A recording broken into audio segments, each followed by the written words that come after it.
Tidak sedikit pohon-pohon besar dan menjulang tinggi di seputaran jalan Kota Denpasar sangat rawan tumbang saat terjadi hujan deras.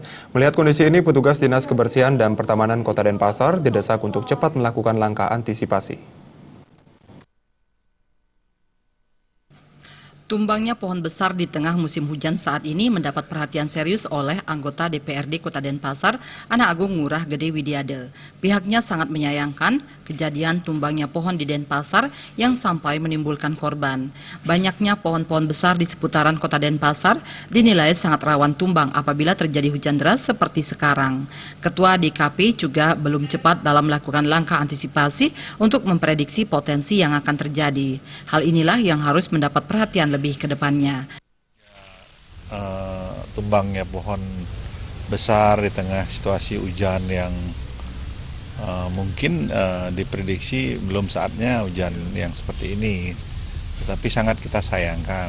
Ya, tentu kalau kita melihat banyaknya pohon-pohon besar di Kota Denpasar, saya melihat masih kurang cepat tanggapnya tugas DKP untuk mengantisipasi. Kalau dalam pekerjaan menyelesaikan kalau ada musibah, ya saya berikan acungan jempol. Agung Widiade juga menghimbau kepada seluruh masyarakat Kota Denpasar apabila di sekitar lingkungannya terdapat pohon yang sudah berusia tua dan diprediksi akan tumbang agar cepat melapor kepada petugas DKP. Andika dan Ngurah Wira, Bali TV.